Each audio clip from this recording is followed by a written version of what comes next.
الحمد لله حمدا كثيرا طيبا مباركا فيه مباركا عليه كما يحبنا ويرضى أشهد أن لا إله إلا الله وأشهد أن محمدا عبده ورسوله لا نبي بعد. Bapak-bapak jamaah sholat maghrib yang insya Allah juga nanti jamaah kajian rutin kita pada akhir pekan ini. Seperti tadi malam disampaikan ke Ustadz bahwa ada masukan dari jemaah untuk dilanjutkan saja kajiannya setelah mendengarkan azan, masuk waktu Isya kita dengarkan azan dan kemudian lanjut kajian. Jadi setelah kami pertimbangkan di pengurus terutama di tim dakwah bahwa sebaiknya untuk saat ini format kajian kita tetap seperti sebelumnya. Hal ini untuk mempertimbangkan bahwa di jamaah kita, terutama jamaah sholat berjamaah kita, ada memang sebagian jamaah kita yang datang ke masjid hanya untuk sholat berjamaah. Jadi tidak untuk mendengar kajian. Jadi kita tidak, tanda petik ya, memaksa mereka untuk duduk di majelis kajian karena harus menunggu waktu sholat. Karena perasaan seperti ini sangat tidak enak ini. Mereka menunggu kok belum juga mulai sholatnya. Mau pindah ke masjid yang lain takut masbuk, bahkan sudah ketinggalan sholat jamaahnya kan gitu. Jadi biar enak, sama-sama enak, kita pun yang ingin menuntut ilmu dan alhamdulillah guru kita Ustadz Helmi memberikan kita sesi tanya jawab. Jadi kita punya waktu yang lapang untuk bertanya jawab. Mau seputar tema boleh, tidak seputar tema juga boleh. Alhamdulillah guru kita siap dan bersedia untuk memberikan pandangan-pandangan dan fatwa-fatwa beliau yang bisa kita jadikan sebagai pegangan dalam menghadapi permasalahan-permasalahan yang kita hadapi. Jadi begitu, mohon dimaklumi jemaah biar kita sama-sama enak. Jadi kita juga ketika bertanya nanti ada pada sesi tanya jawab, kalau kita belum sholat Isya enggak dibatasi waktunya. Jadi bebas, bertanya bebas.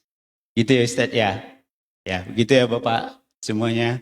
Demikian kami sampaikan. Wabillahi taufiq wal hidayah. Assalamualaikum warahmatullahi wabarakatuh.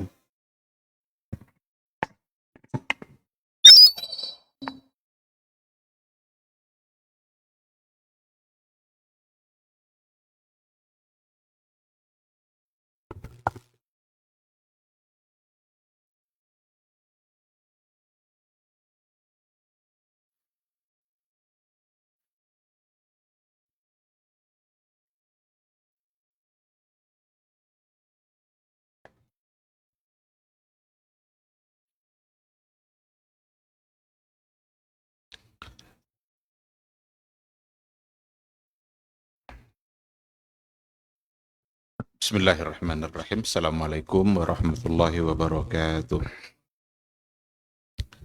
Innal hamdalillah nahmaduhu wa nasta'inuhu wa nastaghfiruh wa na'udzu billahi min shururi anfusina wa min sayyiati a'malina.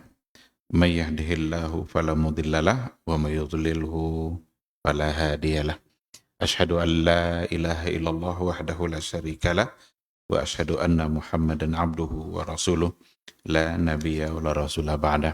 Ikhwati fillah ma'asyiral hadirin wal hadirat rahimani Allah wa iyyakum.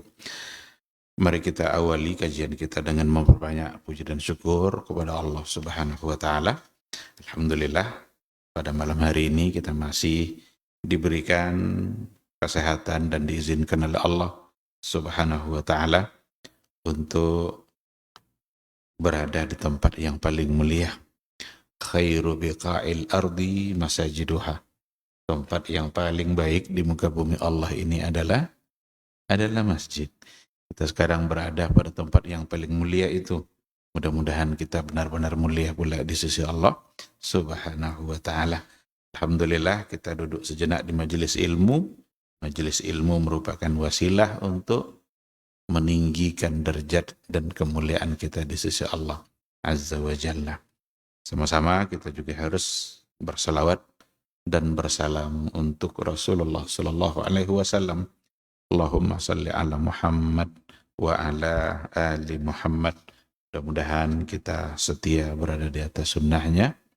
Mudah-mudahan kita diberikan kemudahan dan kemampuan oleh Allah Azza wa Jalla untuk istiqamah berada di atas jalan yang telah diwariskan oleh Rasulullah Sallallahu Alaihi Wasallam. Mudah-mudahan di hari mahsyar kelak kita semua bisa mendapatkan syafaatnya dan bisa mendapatkan minuman yang langsung dituangkan oleh Rasul dari telaganya. Amin, amin ya rabbal alamin.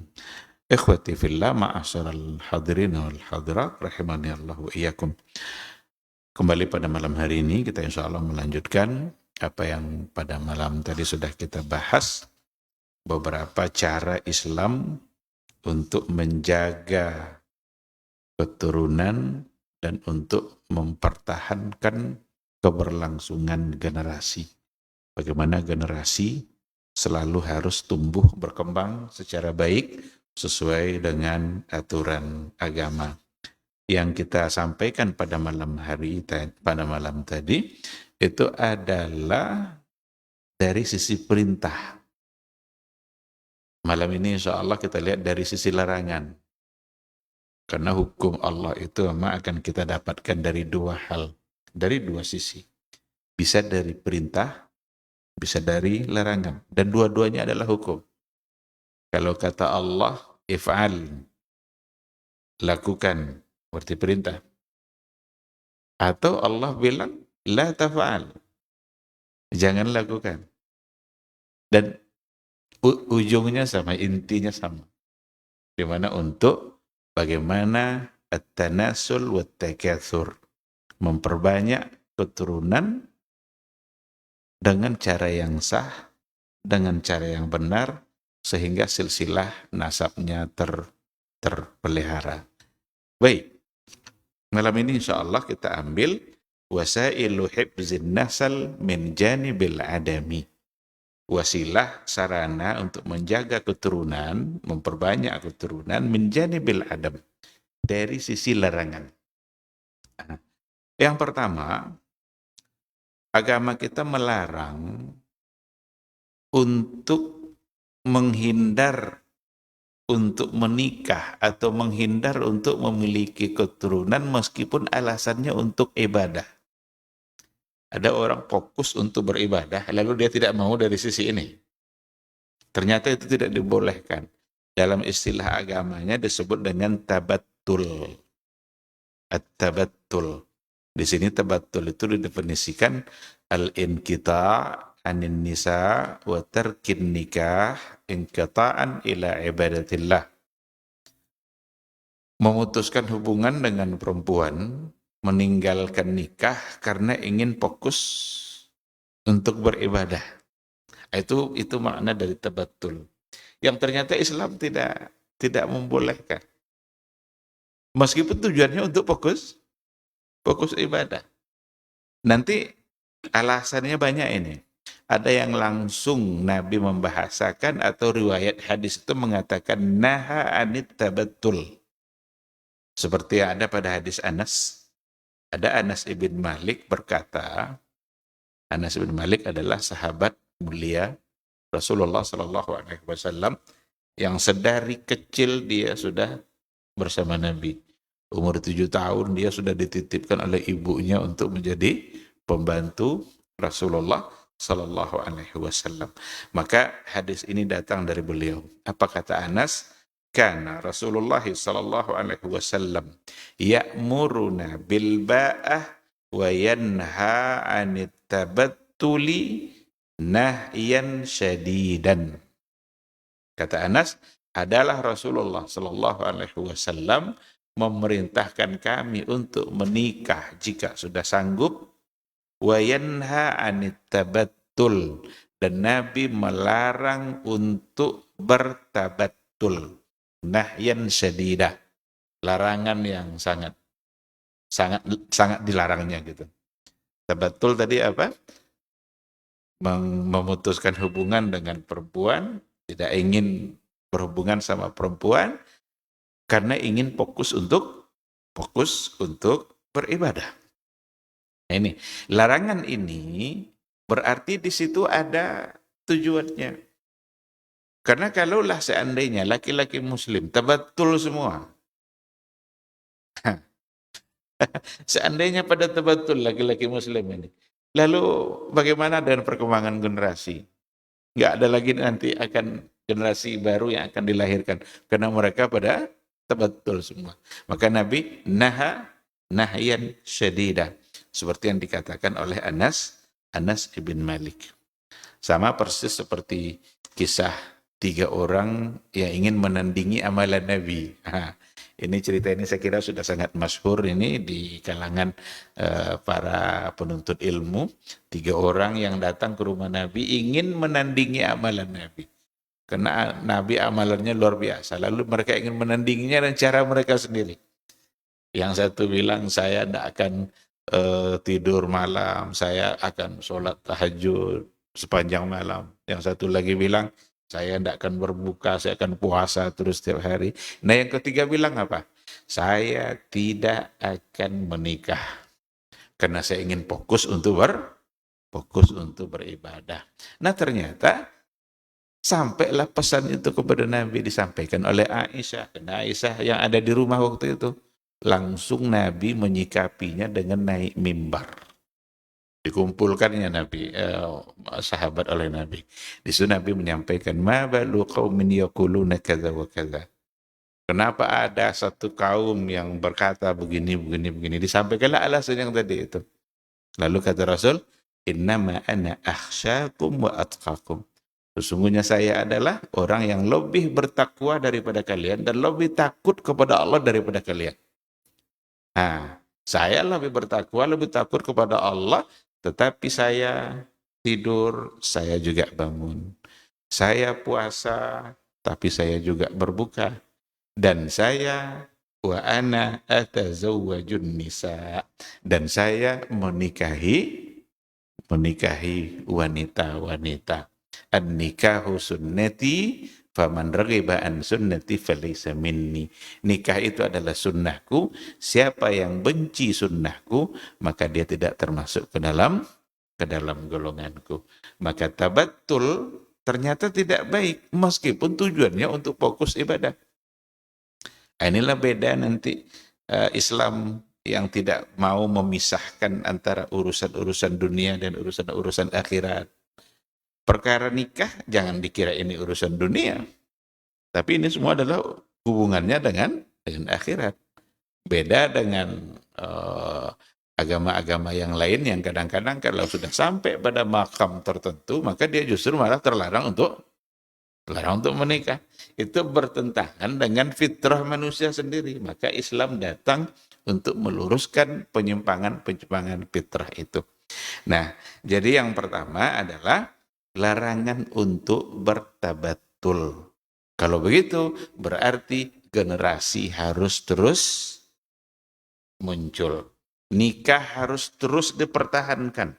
Karena itu adalah sunnah Rasulullah Sallallahu Alaihi Wasallam. Ada satu lagi riwayat dari Sa'ad ibn Abi Waqqas. Sa'ad ibn Abi Waqqas salah seorang sahabat yang minal mubasyirin bil jannah. 10 sahabat yang dijamin masuk surga, salah satunya adalah Sa'ad bin Abi Waqqas. Dari beliau datang sebuah riwayat, radda Rasulullah sallallahu alaihi wasallam ala Uthman ibn Maz'un at-tabattul. Rasulullah sallallahu alaihi wasallam menolak keinginan Uthman ibn Maz'un untuk bertabattul. Utsman ibn Maz'un ini adalah paman Rasul sendiri.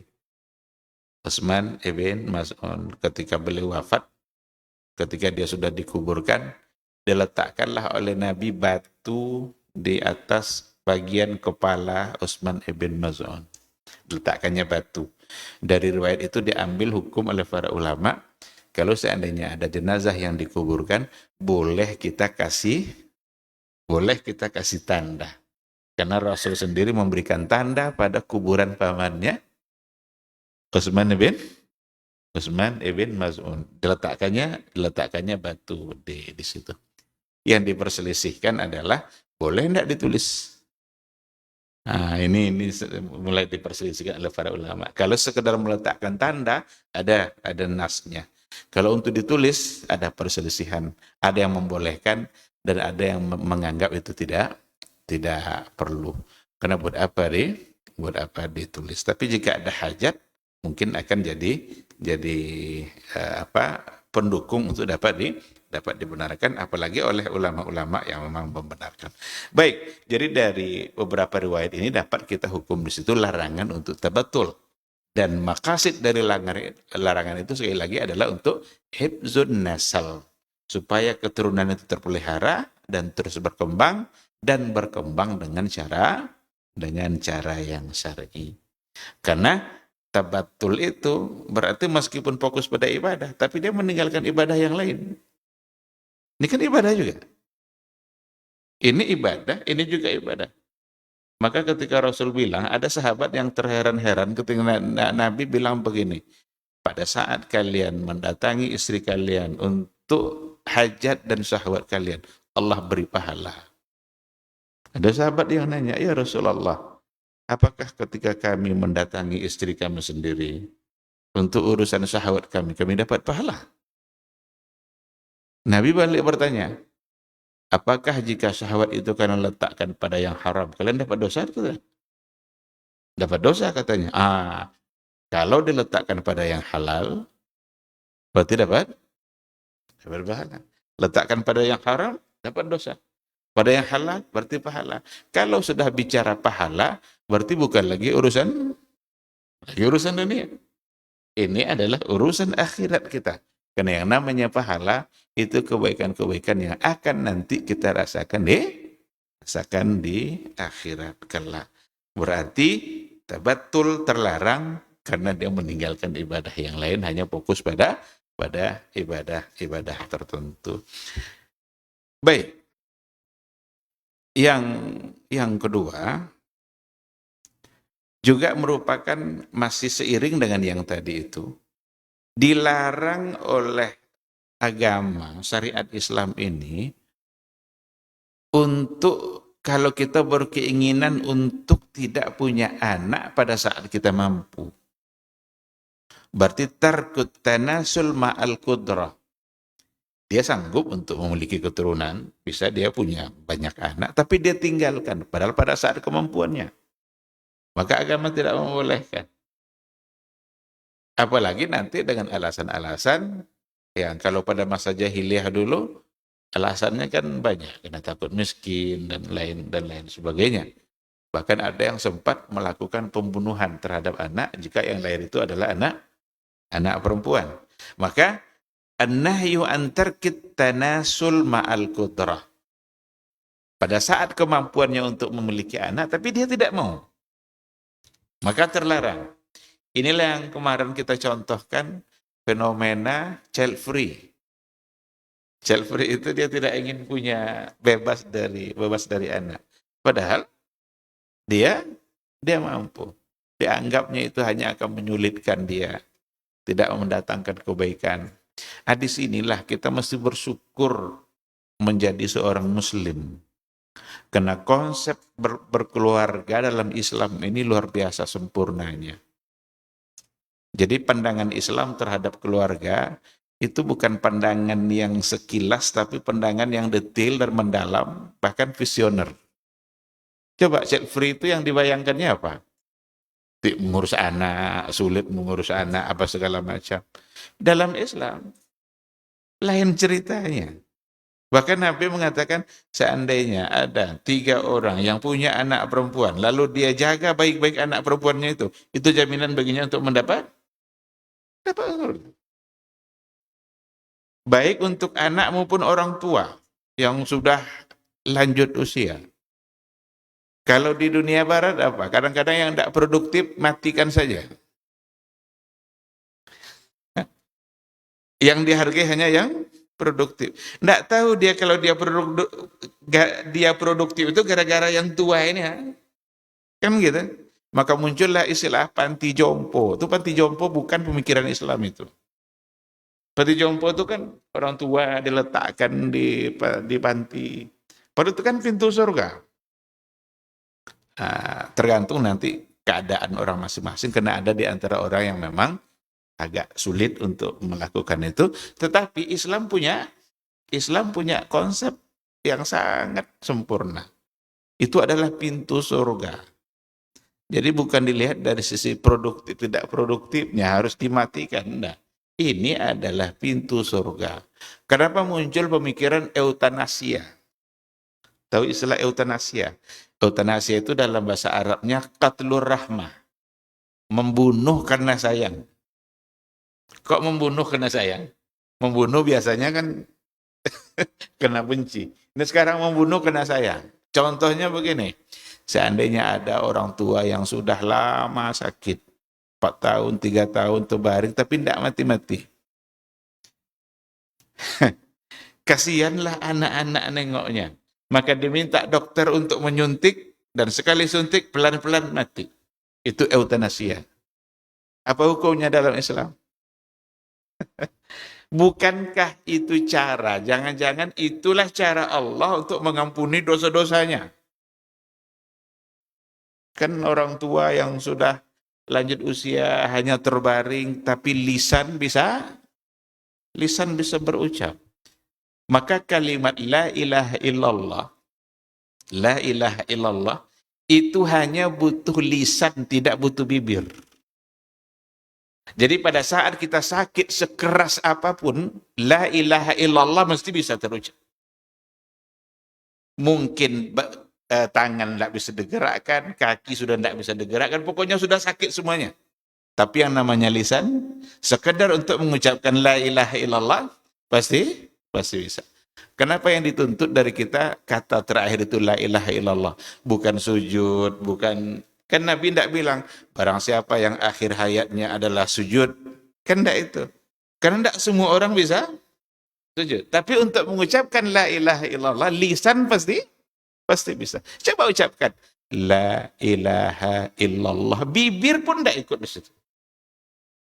Yang ada hanya lisan. Maka dalam Islam itu punya konsep, kalau dia sudah tua, bukan justru malah eutanasia yang harus dilakukan. Justru dia dijaga baik-baik, dipelihara baik-baik. Buktikan dulu dia yang memandikan kita, sekarang ambil alih tugas dia dulu.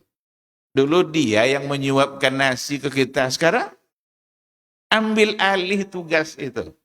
Dua-duanya mendapat kebaikan.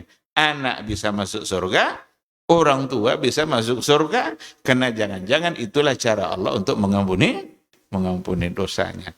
Maka yang pikir-pikir seperti tadi itu sebenarnya tidak datang dari umat Islam, cuma terkadang umat Islam ikut-ikutan dalam persoalan ini. Baik.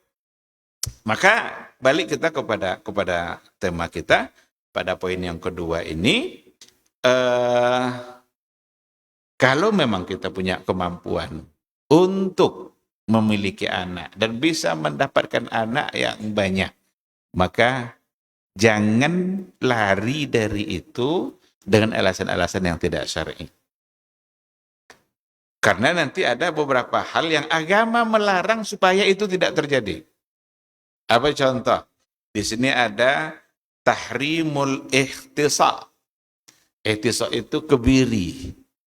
Apa hukum mengebiri? Artinya menutup syahwat. Nggak tahu kalau masa dulu seperti apa itu. Kalau sekarang ada kebiri-kebiri hukuman bagi predator seksual. Ada kemarin itu kan? Yang suka kekerasan pada anak dari sisi seksual. Ada yang mengusulkan solusinya adalah dikebiri. Nah, kebiri inilah yang ikhtisar itu. Ternyata ini dilarang oleh agama berdasarkan kepada riwayat. Karena dengan melakukan ikhtisar, melakukan kebiri berarti menghilangkan syahwat kita dan menutup semangat untuk berhubungan suami istri karena sudah dikebiri. Ada riwayat dari Ibnu Mas'ud. Kata Ibnu Mas'ud, kunna nagzu ma'a Rasulillah sallallahu alaihi wasallam. Dulu kami pernah berperang bersama Rasul. Walaisa lana syai'un. Kami tidak memiliki sesuatu apapun. Yang dimaksud dengan sesuatu apapun ini, kalau kita bawa ke judul yang ada di buku ini, maksudnya mereka tidak membawa istri. Karena pergi berperang, tentu mereka tidak bawa istri. Yang kadang-kadang syahwat bisa datang. Apalagi dalam waktu yang lama. Dulu Umar bin Khattab asal sampai 40 hari pasukan suruh pulang. Kalau dia kirim pasukan untuk berperang, lalu sampai 40 hari, Umar nyuruh pulang semua. Temui istri. Karena kalau sudah 40 hari, jangan-jangan tidak khusyuk lagi berperang. Karena sudah ada dorongan-dorongan lain yang ada pada diri dia. Nah, Ibnu Mas'ud mengatakan, kami pernah bersama Nabi berperang, kami tidak punya apa-apa, maksudnya adalah istrinya, faqulna. Lalu kami berkata kepada Rasul, ya Rasulullah, ala nastakhsi, boleh hendak kami kebiri sementara syahwat kami. Fanahana an dzalik. Lalu kata Ibnu Mas'ud bilang, Rasul melarang kami untuk itu. Summa rakhasa lana an nankihal mar'ata bis-sawbi. Kemudian Rasulullah Shallallahu Alaihi Wasallam memberikan keringanan kepada kami agar kami menikahi perempuan bisaub. Bisaub itu dengan pakaian, artinya dengan barangkali maksudnya dengan mahar yang seadanya. Yang penting dia bisa menikah. Artinya solusinya tetap bukan dengan mengebiri syahwatnya. Dan Nabi melarang untuk itu. Karena dengan melakukan perbuatan tadi, tentu nanti akan berpengaruh pada at-tanasulnya, pada melanjutkan silsilah keturunannya, dan bahkan bisa menutup datangnya keturunan karena syahwatnya sudah diputus. Bahkan ada riwayat Nabi pernah membolehkan sesaat untuk nikah mut'ah. Pernah, tapi dinasakh lagi hukumnya.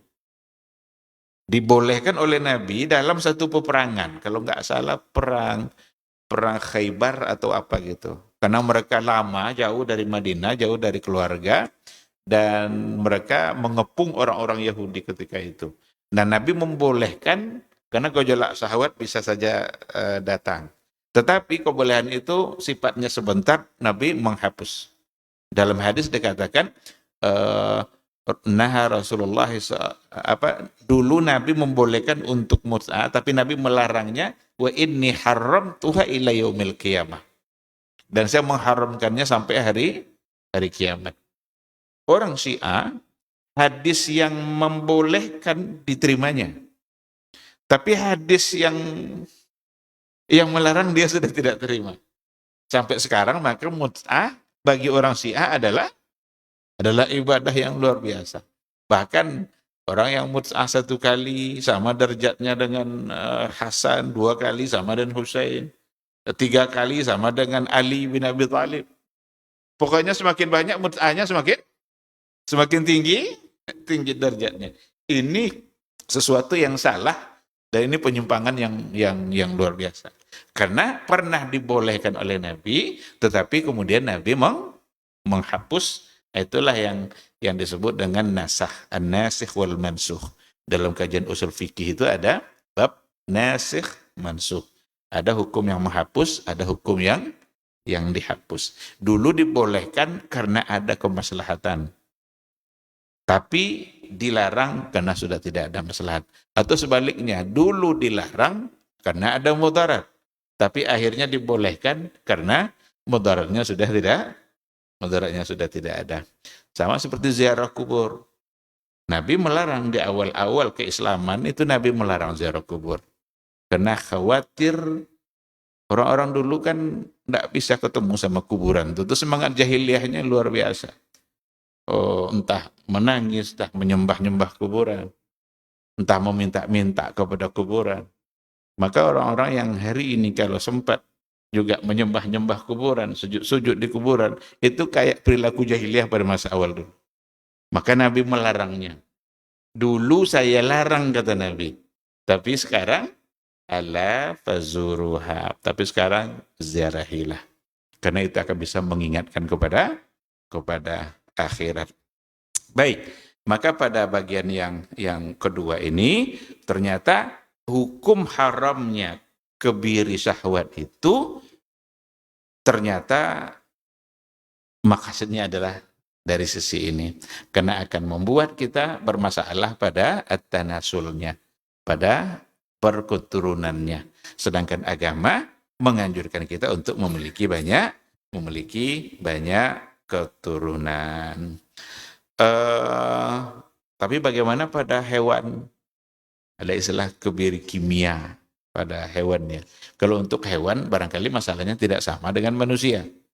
Karena akibat sosial yang ditimbulkan untuk hewan tidak sama seperti yang ada pada manusia. Bahkan untuk hewan barangkali ada saatnya diperlukan untuk tujuan-tujuan tertentu. Yang dilarang di sini adalah yang berhubungan dengan manusia.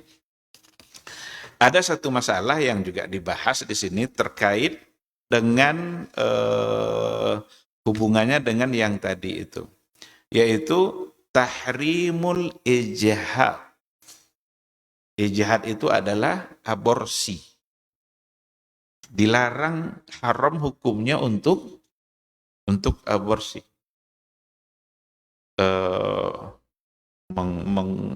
Menggugurkan, bukan keguguran sendiri, tapi digugurkan secara sengaja. Ini luar biasa keharamannya itu, karena sama dengan membunuh manusia walaupun dia belum lahir, cuma dia sudah ada. Keharaman ijhad ini, keharaman aborsi ini, itu menunjukkan yang tadi juga sama dengan yang tadi, bertentangan dengan tujuan-tujuan dari pernikahan.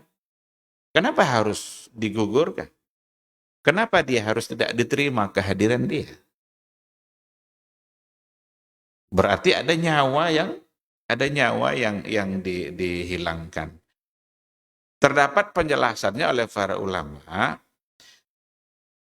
aborsi yang setelah berumur 4 bulan. Setelah berumur, di umur sudah ditiupkan ruh. Karena janin itu kapan ditiupkan ruh? Itu setelah 4 bulan, setelah 120 hari. Berdasarkan kepada hadis Nabi.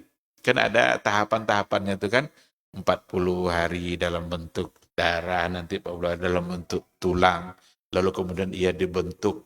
120 hari itu sudah terbentuk dan sudah jadi dia. Maka pada umur 120 hari itu dikatakan oleh Rasul, ya ba'athullahu malakan. Allah mengutus malaikat. Ada Allah yang mengutus malaikatnya. Fayu'maru bi'arba'i kalimat. Lalu malaikat itu diminta oleh Allah untuk menentukan empat hal bagi bayi dan bagi janin yang ada di dalam rahim itu, terkait dengan amalnya, umurnya, rezekinya. Jadi semua sudah dicatat. Ini umurnya berapa tahun, rezekinya berapa yang akan dia dapatkan, ajalnya, umurnya, wasyaqiyun aw sa'id. Apakah dia akan menjadi orang yang sengsara atau dia akan menjadi orang yang berbahagia? Ternyata semua sudah ada catatannya. Tsumma yunfakhu fihi ruh, lalu ditiupkan padanya ruh. Maka umur 120, umur 4 bulan itu umur sudah ditiupkan ruh. Nah, aborsi pada umur itu disepakati semuanya oleh para ulama, hukumnya adalah haram. Yang sedikit agak ada perbedaan itu adalah ketika aborsi di bawah umur belum tiup ruh. Artinya dia belum hidup.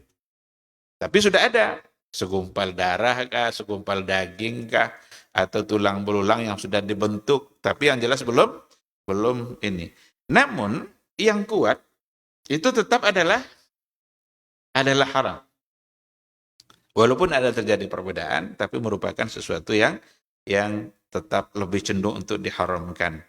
Fal mu'tamad indal malikiyah, yang mu'tamad, yang dipegang dalam mazhab Malikiyah, jika dia sebelum 4 bulan itu, annahu haram. Sesungguhnya adalah, hukumnya adalah haram.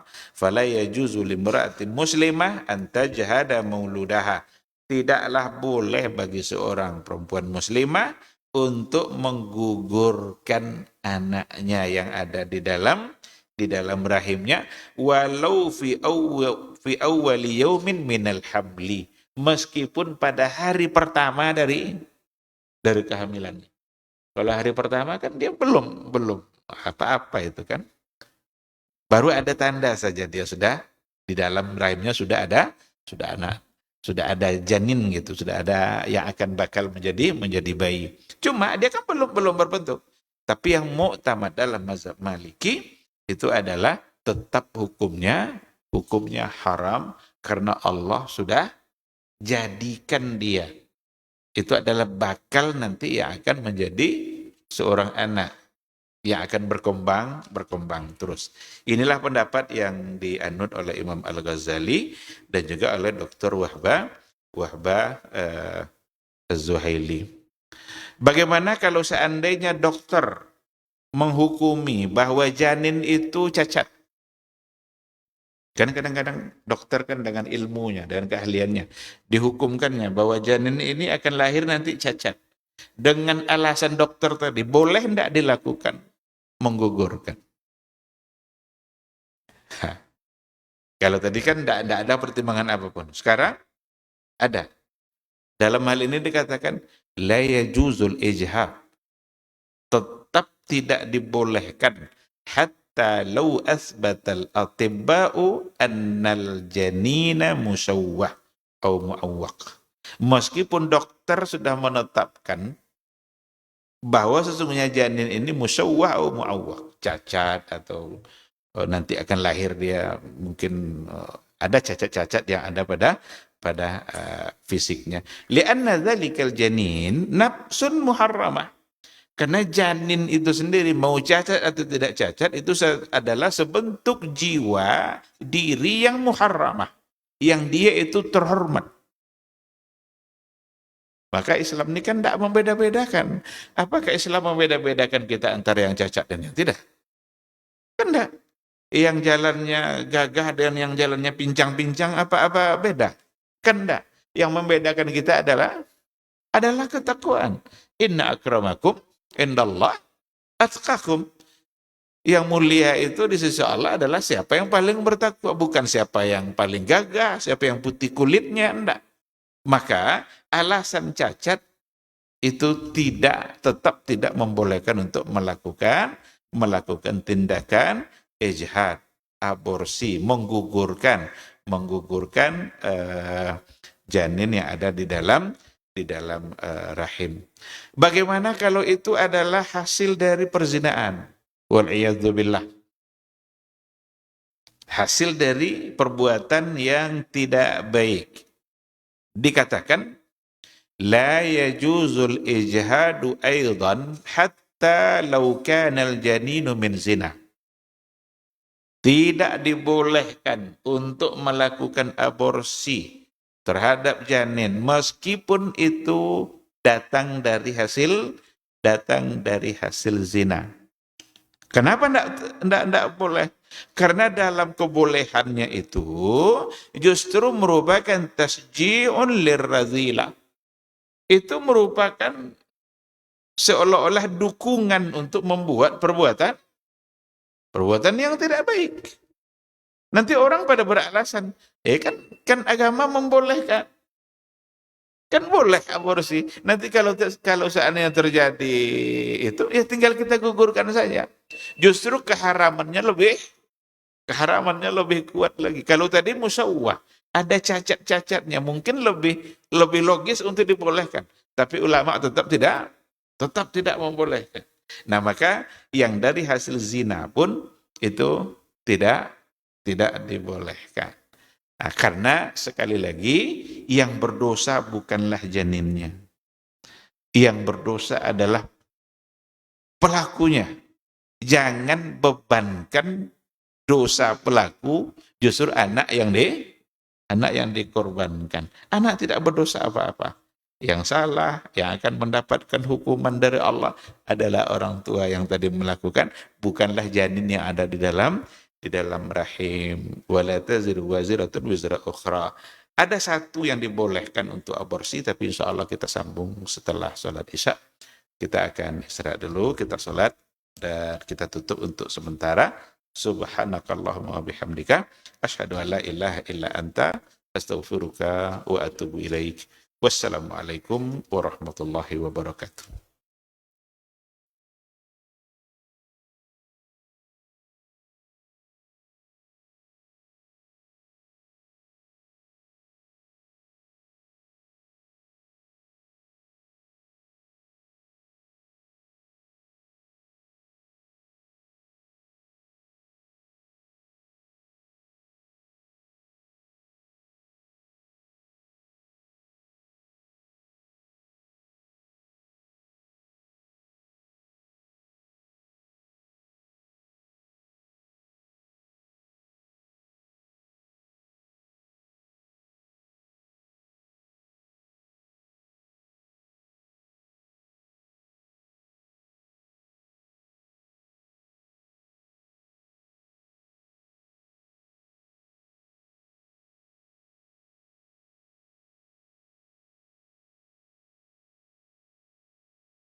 Bismillahirrahmanirrahim. Assalamualaikum warahmatullahi wabarakatuh. Alhamdulillah. Wassalatu wassalamu ala rasulillah. Wa ala alihi wa sahbihi wa mawala. Ikhwati fillah, hadirin hadirat muslimin dan muslimat yang dimuliakan Allah. Kembali kita ke materi kita. Insyaallah masih ada sedikit poin yang mau disampaikan sebelum nanti kita bertanya jawab insyaallah. Tadi sudah kita sampaikan beberapa keadaan yang terkait dengan ijhad atau aborsi, di mana semuanya merupakan perkara yang terlarang. Kalau aborsi itu dilakukan setelah berumur 4 bulan setelah ditiupkan ruh, itu merupakan kesepakatan para ulama untuk mengatakan hukumnya adalah haram. Adapun jika di bawah umur 4 bulan sebelum ditiupkan ruh, yang kuat juga adalah dan yang muktamad menjadi pegangan dalam mazhab Maliki dan diikuti oleh beberapa ulama kontemporer lainnya, tetap hukumnya adalah tidak dibolehkan. Ternyata juga berbagai keadaan para ulama tidak sanggup untuk menghalalkannya, memberikan fatwa halal.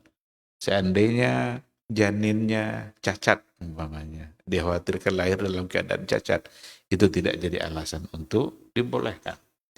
Atau janin yang disebabkan oleh perbuatan yang terlarang, perbuatan zina, yang ternyata lebih tidak dibolehkan lagi.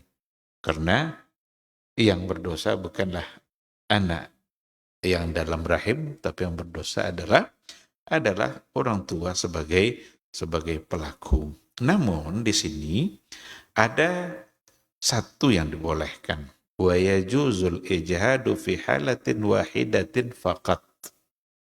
Hanya satu keadaan yang dibolehkan, wahia, yaitu idza akhbara al-atibba'u thiqat al-mutakhassisuna anna al-hamla yushakkilu khataran muakkadan ala hayatil ummi. Kalau seandainya ada analisa dari dokter yang terpercaya, al-mutakhassisun dan spesialis, betul-betul ahli dia, bahwa sesungguhnya kehamilannya ini akan membahayakan nyawa atau hidup seorang ibu. Nah, kalau seandainya janin yang ada, dia udah jadi nih, udah baru dipastikan oleh dokter kalau janin sudah ada. Tetapi kalau seandainya dilanjutkan, maka itu akan membahayakan, dipastikan akan membahayakan kehidupan seorang ibu atau mengancam jiwa ibu sendiri. Maka dalam hal inilah satu-satunya keadaan yang dibolehkan. Fayajuzu hina idzin al-ijhad, maka pada saat itu dibolehkanlah ijhad hifazan ala hayatil ummi, untuk menjaga kehidupan seorang ibu. Sedangkan janin barangkali baru segumpal daging, baru tulang. Sedangkan ibu terancam nyawanya. Maka dalam hal ini dikedepankanlah kehidupan seorang ibu. Wa amma fi ghairi hadzal halah fala yajuzul ijhad. Adapun selain daripada keadaan yang satu ini, maka tidak dibolehkan melakukan ijhad, menggugurkan atau aborsi. Nah, jadi dari sini dapat kita pahami beberapa hukum, karena ini kadang menjadi solusi oleh sebagian. Dan berapa banyak perbuatan itu terjadi. Bahkan ada pula orang yang sengaja dibayar kalau dia siap untuk melayani aborsi. Berarti kan dia melindungi kejahatan, melindungi kemaksiatan, seolah-olah nanti orang tidak takut lagi untuk melakukannya karena ada solusi. Kalau nanti hamil, ya udah gugurkan saja. Ada di sana tuh orang yang siap untuk melayani itu katanya. Bayar 3 juta, 4 juta. Ini kan sesuatu yang tentu saja tidak pantas, yang ternyata kalau dibawa kepada hukum agama, ternyata semua itu adalah merupakan perkara yang diharamkan. Kalau diharamkan, berarti tentu saja mesti ditinggalkan. Baik, ikhwati fillah, Masih ada di sini sebenarnya pembahasannya, kalau sekilas kita mau singgung, di antara yang dilarang juga adalah melarang kehamilan, menghentikan kehamilan, dan membatasi jika tidak ada alasan syar'i. Dibatasi cukup 2, lalu kemudian dengan meminum obat-obatan biar tidak hamil. Berdasarkan analisa dokter, ternyata resiko kesehatannya tinggi bagi ibu-ibu yang meminum obat penunda atau penghalang kehamilan itu sendiri. Akan sangat berpengaruh pada kesehatannya. Maka agama melarang. Namun, lagi-lagi jika kaitannya dengan kehidupan seorang ibu, umpama dia operasi terus kelahirannya, sudah sampai 3 kali. Oleh dokter biasanya, jika yang keempatnya masih melahirkan dan diduga kuat akan tetap dioperasi, ini akan membahayakan nyawa ibu. Maka dalam kondisi seperti itu, berarti ada pertimbangan lain.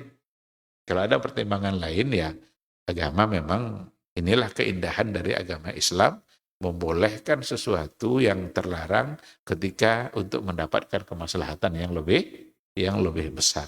Bangkai aja boleh dimakan kalau seandainya kita tidak punya makanan apapun dan mengancam nyawa. Andaikan tidak kita makan yang haram itu lalu kita mati, maka biarlah makan itu sekedar untuk menyelamatkan.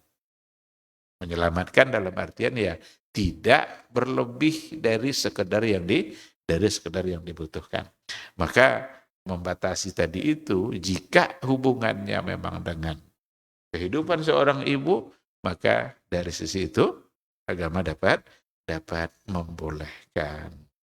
Baik, saya kira ini materi kita. Mudah-mudahan dapat kita pahami. Sisa waktu insya Allah kita akan bertanya jawab kalau seandainya ada yang perlu untuk dipertanyakan. Dipersilahkan. Jika ada.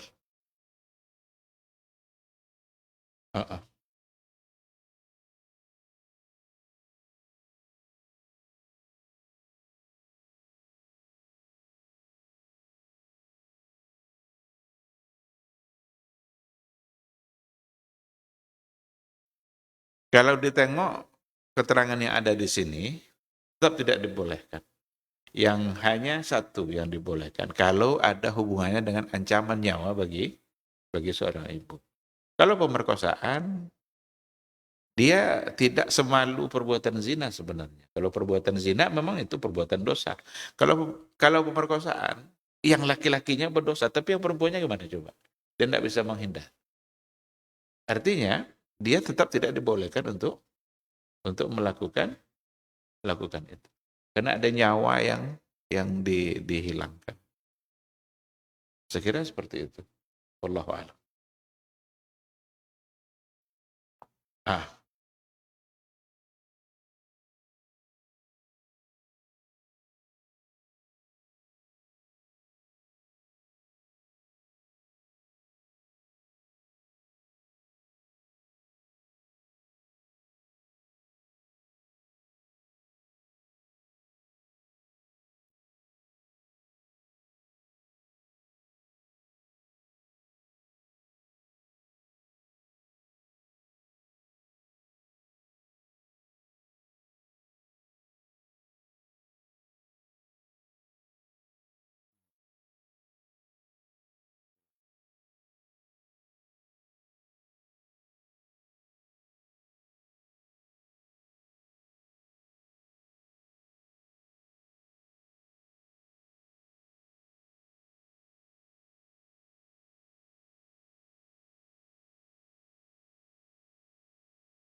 mm,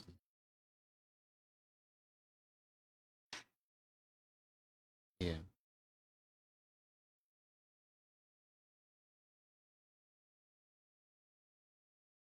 iya, iya. Mm-mm.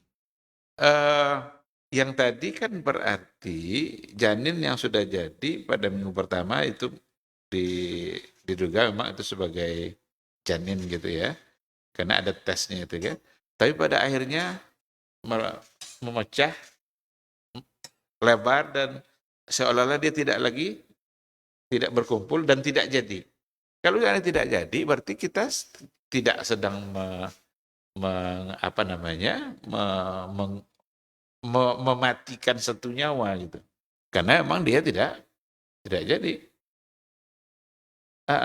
Dia memang belum bernyawa kan, tapi mungkin berdasarkan ilmu dokter ini tidak bakal jadi gitu kan. Karena sudah memecah dan malah pindah menyebar ke rahim-rahim, ke dinding-dinding rahim. Nah, kalau seandainya memang dokter yang dengan analisanya seperti itu, insya Allah bisa kita pegang. Karena kita tidak sedang menggugurkan, apalagi dengan alasan tidak menginginkan. Karena menggugurkan itu pasti akibatnya adalah rata-rata tidak menginginkan, lalu diminta untuk digugurkan. Kalau yang kondisi ibu tadi juga bukan karena tidak diinginkan, cuma karena kondisi ibu yang terancam dengan adanya nyawa tadi itu, adanya janin itu kan. Saya kira kalau memang ada penjelasan seperti itu dan dia mengatakan itulah jalan yang terbaik, saya kira bisa untuk dikedepankan. Wallahu a'lam. Betul. Perceraian.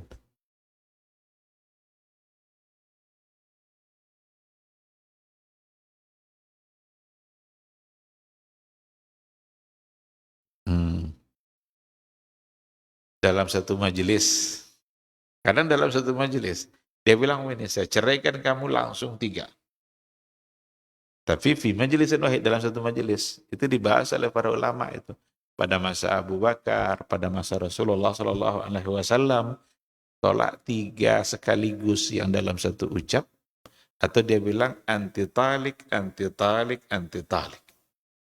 Engkau saya ceraikan, engkau saya ceraikan, engkau saya ceraikan. Bukan 3. Pada masa Rasul, pada masa Abu Bakar, itu tetap dihukumkan 1.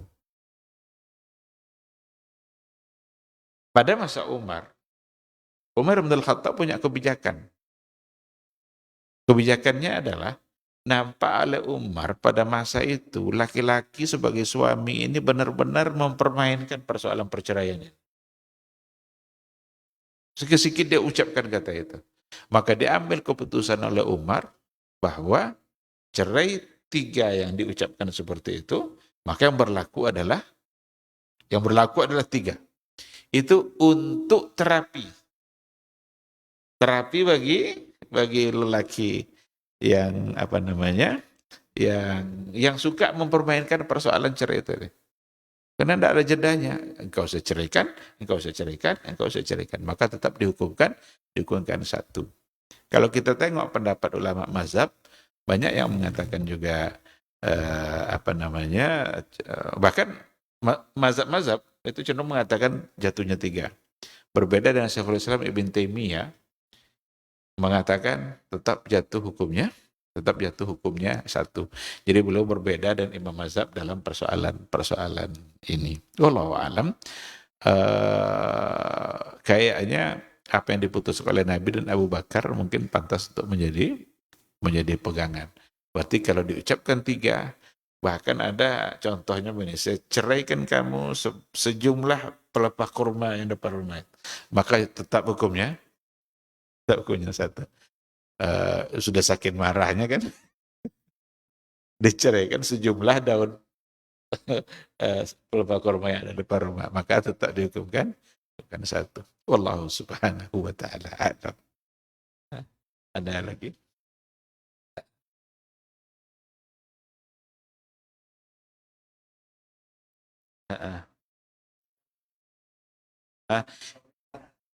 Dia baru ada untuk cerai kedua, dia sudah rujuk belum?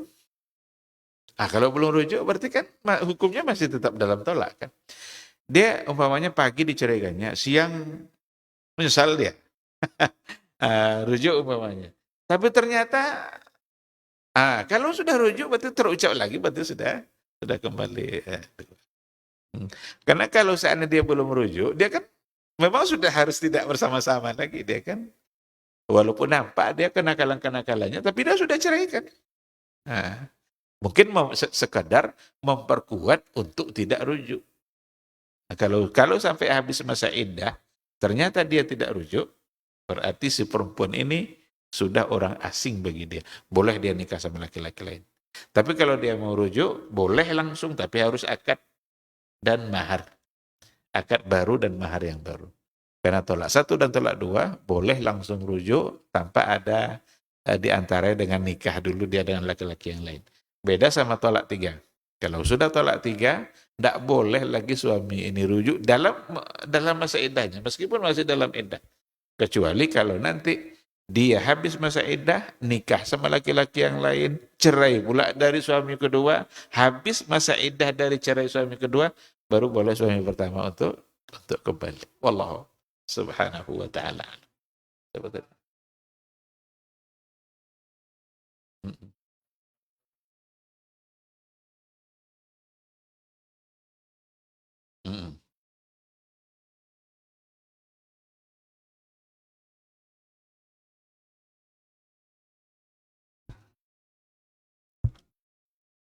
Iya.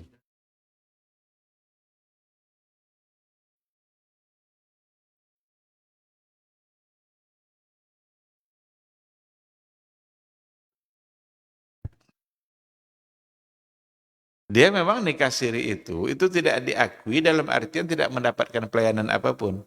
Karena hukumnya kita oleh negara tidak sedang menjadi suami istri. Tapi bisa saja nikah siri itu secara hukum fikih sah. Lengkap syarat rukun semuanya, maka hukum nikahnya sah. Walaupun tidak tercatat. Cuma oleh negara tidak sah. Bukti tidak sahnya, dia tidak akan melayani kita. Kita mau urus akte kelahiran, benar anak bapak ini katanya. Iya, mana akte kelahiran, mana surat nikah? Karena akta tidak bisa keluar nanti tanpa surat nikah. Walaupun benar istri kita, betul istri bapak ini, iya katanya. Mana suratnya? Kita ini kan bukti fisik yang penting kan. Sama dengan laporan-laporan keuangan, asal ada bukti fisiknya, aman. Maka tidak baik untuk dilakukan sebenarnya. Tapi jika terjadi, ada langkah yang harus ditempuh, itu namanya isbat nikah. Datang ke KUA agar nikah kita diisbat. Diisbat itu maksudnya dia tetapkan, diakui, lalu kemudian dikeluarkan surat nikah. Ada prosedurnya. Kalau seandainya memang dia sudah mengakui, keluar surat nikah kita, berarti kita sudah sah menurut negara. Nah, cuma tinggal lagi, apakah segera dikeluarkan atau tidak, nah, itu tentu KUA yang akan memeriksa bahan-bahan kita. Apakah harus ada izinnya atau ada izin dari pengadilan. Karena kalau minta izin dari istri kan tentu tidak akan dapat izin kan. Makanya katanya lebih mudah minta maaf daripada minta izin katanya kan. Nah, lakukan aja dulu, nanti minta maaf. Daripada minta izin. Maka kalau sudah melapor, kemudian ada prosedur yang dijalankan, lalu keluar isbatnya, udah selesai. Nanti proses berikutnya akan mudah karena kita sudah diakui. Gitu. Allah subhanahu wa ta'ala. Perkara ada bayar, memang dalam administrasi kita rata-rata memang ada bayar. Kalau memang itu adalah bayaran yang memang seharusnya kita bayar, ya kita tinggal bayar aja. Sama nikah itu pun harus bayar. Nanti datang saksi harus dibayar ya. Kita mau kemana lagi kalau harus dibayar? Karena kita tidak bisa menghindar. Wallahu a'lam. Nah, nikah siri itu jika syarat rukunnya lengkap. Nikah siri ada dua. Nikah siri yang syarat rukunnya lengkap. Walinya ada, ayahnya umpamanya, saksinya ada, hanya sekedar tidak dicatat. Ya sah, memang dari dulu kan nikah siri semua. Abu Bakar, Umar, Utsman kan nikah siri semua. Nggak ada yang ke KUA, nggak ada yang pakai pas foto 3x4 apa segala macam kan. Yang kedua nanti baru nikah sirinya di bawah tangan itu, tapi syarat rukunnya tidak lengkap. Yang menikahkan bukan walinya. Kadang dinikahkan oleh seseorang yang dijadikan wali, dibayar. Ada praktek seperti itu, bayar 3 juta. 2,5 juta, 3 juta, mau dia tokoh masyarakat, diminta dia menjadi wali. Apa hak dia untuk menjadi wali? Wali itu selain wali nasab, ya wali hakim. Wali hakim itu karena dia hakim. Hakim itu kan dia menentukan kehidupan kita. Kalau katanya, kalau hakim bilang jangan sholat Jumat karena COVID katanya, jangan sholat Jumat. Tidak berdosa kita meninggalkan Jumat. Harus berperang katanya, wajib perang. Jadi hakim itu wakil Allah untuk menentukan kehidupan kita. Maka gantinya ketika wali nasab tidak ada, pindah ke wali hakim. Yang tadi itu atas nama apa? Tidak bisa. Karena wali itu kan akad itu kan serah terima tanggung jawab. Wali yang menikahkan itu saya nikahkan kamu dan putri saya. Berarti ayahnya sedang menyerahkan tanggung jawab dia kepada anaknya, pindah sekarang kepada suami. Itulah sebabnya suami lebih harus ditaati istri daripada ayahnya sendiri. Karena tanggung jawab sudah bukan di ayah lagi, daripada pada suaminya. Makanya nikah itu berarti tanggung jawab, kan? Tanggung jawab yang harus dipahami baik-baik. Karena kita menerima tanggung jawab itu, saya terima, kata kita. Itulah tanggung jawabnya. Maka kehidupan dia, nafkahnya, makannya. Andaikan tidak makan gara-gara kita, ayahnya tidak berdosa. Tapi suaminya berdosa. Karena dia tidak memberikan haknya. Itu. Jadi kalau lengkap syarat rukun, maka nikah siri itu sah. Tapi tidak baik untuk menjadi pilihan. Karena itulah sebabnya. Nanti ada hal-hal terkendala kita di masa yang akan datang. Administrasi segala macam. Nanti mau diantar sekolah. Iya, anak bapak nih katanya. Apa buktinya? Jangan anak angkat. Jangan anak pungut segala macam istilahnya. Oh, ini aktanya. Bin, ada ayahnya. Dari ibu, ini nama ibunya. Kan berarti jelas. Tapi kalau tidak ada itu, sekolah mungkin tidak akan bisa menerima karena tidak punya data yang lengkap. Banyak tantangannya nanti, mudaratnya kalau tidak ada surat nikah. Ada hotel-hotel berbasis syariah yang mulai diterapkan di Jakarta itu. Kalau ada laki perempuan yang ingin nginap, dia tanya mana surat nikah. Iya enggak suami istri ini? Nah, kalau enggak ada surat nikah, berarti jangan nginap. Sudah mulai diterapkan hal yang seperti itu. Walaupun betul itu adalah istri kita. Tapi kalau kami nikahnya dulu siri, Pak, enggak bisa tuh. Enggak akan diterimanya tuh. Karena siapa tahu kan bisa saja itu orang yang ngaku-ngaku suami istri, sementara konsep dia adalah berbasis syariah. Itu salah satu dari penerapan syariah pada hotel syariah itu. Kalau yang lain kan bebas dari minuman alkohol, bebas dari bar-bar segala macam, itu wanita-wanita. Itu di antara konsep yang sudah mulai berkembang. Mudah-mudahan di Pekanbaru dibuat pula yang seperti itu oleh orang-orang kaya yang sudah mengerti agama gitu kan. Wallahu subhanahu wa ta'ala.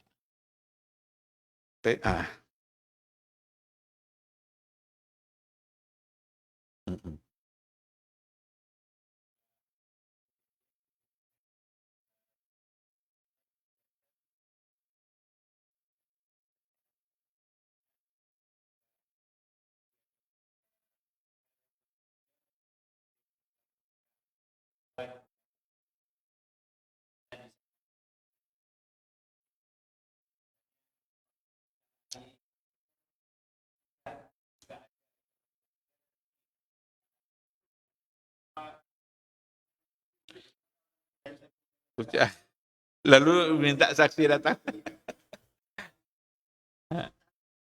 Iya. Secara hukum fikihnya, untuk tolak tidak ada keharusan mendatangkan saksi. Tidak ada.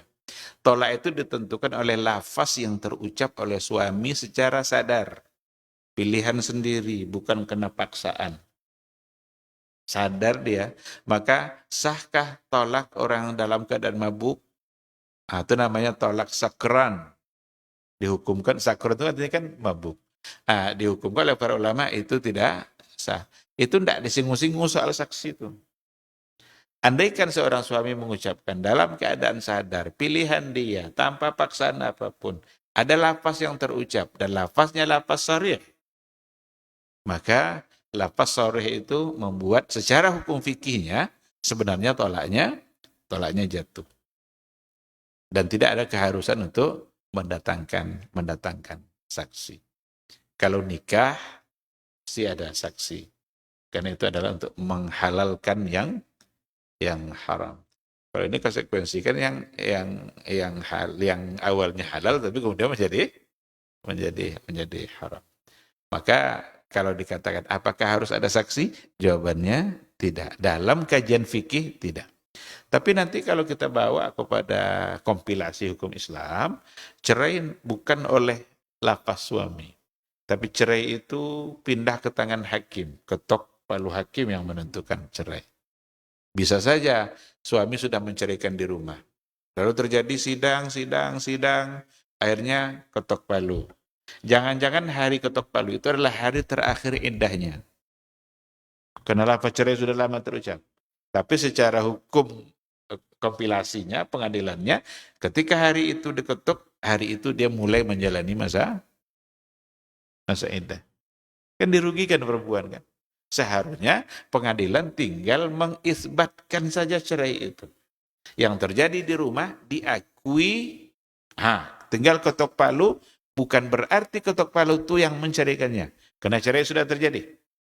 Ini yang sekarang diskusinya masih berlanjut terus.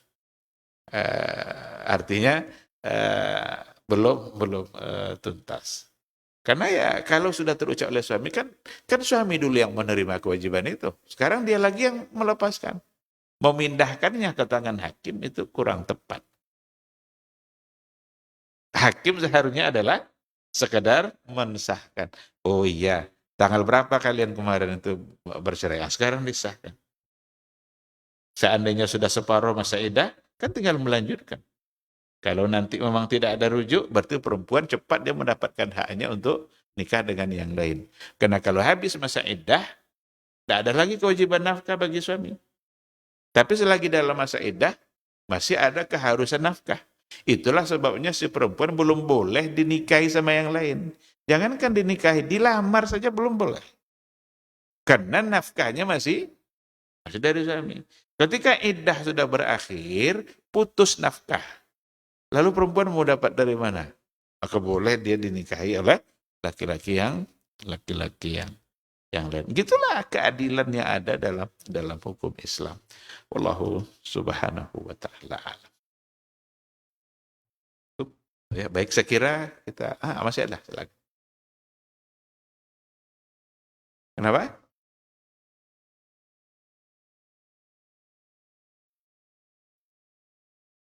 Kebutuhan harian, kebutuhan pokok.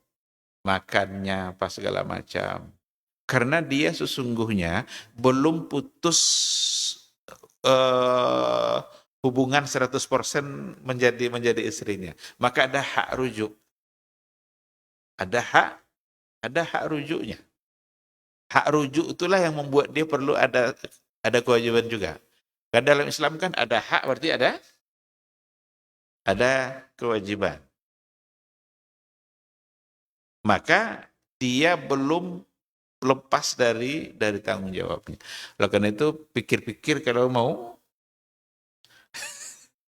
menceraikan. Itu juga masa terapi sebenarnya. Masa terapi agar tidak mudah dalam menceraikan. Itulah sebabnya cerai di tangan suami. Coba kalau cerai di tangan istri. Mungkin segera diceraikan tetap dapat juga nafkah itu kan. Tidak panjang pikirnya, tapi suami akan pikir panjang untuk menceraikan karena tetap ada tanggung jawab khususnya dari segi nafkah. Yang batin terputus sama sekali. Tapi untuk kebutuhan pokoknya masih ada. Allah subhanahu wa ta'ala. Baik, saya kira sampai di sini materi kita pada malam hari ini. Mudah-mudahan ada ilmu yang bisa kita dapatkan. Semoga kita selalu bersemangat, diberikan semangat oleh Allah untuk menuntut ilmu dan semangat untuk berada di atas ilmu yang kita dapatkan. Yang benar itu semata-mata bimbingan dari Allah. Kalau ada yang salah, ada yang keliru, abaikan saja, tinggalkan. Itu karena kelemahan ilmu. Mohon untuk dimaafkan dan semoga Allah juga mengampuninya. Subhanakallahumma bihamdika asyhadu an la ilaha illa anta astaghfiruka wa atubu ilaik. Wassalamualaikum warahmatullahi wabarakatuh.